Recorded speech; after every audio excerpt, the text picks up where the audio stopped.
Good morning, কেমন আছো সবাই? আশা করি সবাই ভালোই আছো। আর আমার চ্যানেল ডলিস ক্রেজিস ব্লগসে তোমাদেরকে আবার স্বাগত। আজ অনেক দিন পরে তোমাদেরকে ভিডিও ছাড়ছি, মানে ভিডিও দেখাচ্ছি। এর কারণ হচ্ছে তোমাদেরকে খুশির খবর জানানোর আছে, সেটা হচ্ছে আমার কন্যা সন্তান হয়েছে। তো এই যে দেখতে পাচ্ছ মায়ের পদযুগল, লক্ষ্মী পুজোর দিন মানে কালী পুজোর সময় যে লক্ষ্মী পুজো হয় সেই সময়ই ডাক্তারবাবু আমাকে ডেট দিয়ে দেন এবং বলেন যে আমার ডেলিভারি আছে।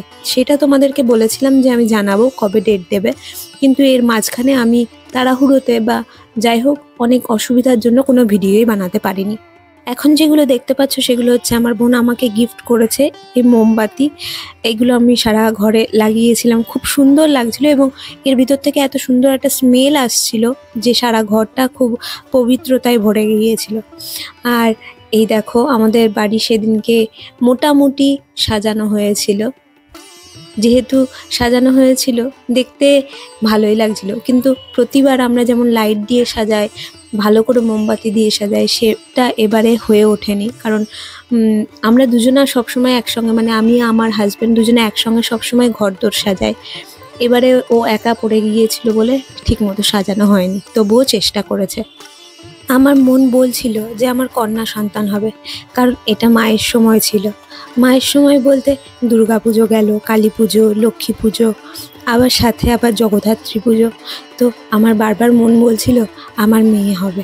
সত্যি মা এসছেন আমার ঘরে, আমি সত্যি খুব আনন্দিত।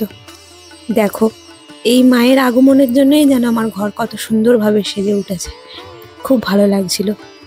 আমাদের বনগাঁতে সবচেয়ে বড় যে কালী পুজো হয় সেই কালী ঠাকুরের নাম হচ্ছে 10 হাত কালী বা বনগাঁর বড় মা। এই হচ্ছে তার ছবি। আমি যেতে না পারলেও আমার মা এই ছবিটা আমাকে পাঠিয়ে দিয়েছিল। ছোটবেলায় আমরা যখন দেখতাম তখন এই মায়ের রূপ উগ্র ছিল, আর পাশে ডাকিনী যোগিনীরা আরও বেশি উগ্র ছিল, কিন্তু এখন সেগুলো অনেক সুন্দরভাবে সাজানো হয়েছে। আর এই যে লক্ষ্মী পুজো করেছিলাম, সেই লক্ষ্মী পুজোর ভিডিও। আমাদের কালী পুজোর দিনকেই আবার লক্ষ্মী পুজো করার চল আছে, তো আমরা সেটা করেছিলাম। বাপের বাড়ির নিয়ম অনুসারে কোজাগরিতে লক্ষ্মী পুজো হয়, তাই আমি কোজাগরিতেও করেছিলাম এবং এই দিনকেও করেছিলাম। ভাবতেই পারিনি যে এই সময়তেই আমার এত সুন্দর একটা সময় আসবে। এই আলো বাজি, এই আনন্দ আয়োজন, তার মাঝখানেই আমার ঘরে লক্ষ্মী মায়ের আগমন। এটা সত্যি খুব আমার কাছে খুব খুশির ছিল।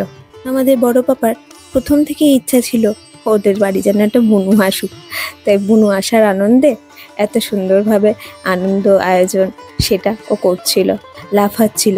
আর যখন থেকে শুনতে পেয়েছে যে বুনু এসছে ঘরে, তখন থেকেই বলে যাচ্ছে আমি কখন যাব কাকার ওখানে।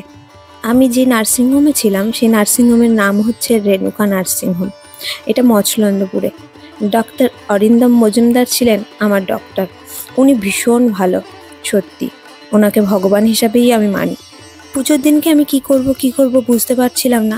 ভীষণ খিদে পাচ্ছিল, তাই চালের গুঁড়ো দিয়ে না একটা দারুণ জিনিস, মজাদার জিনিস তৈরি করেছিলাম।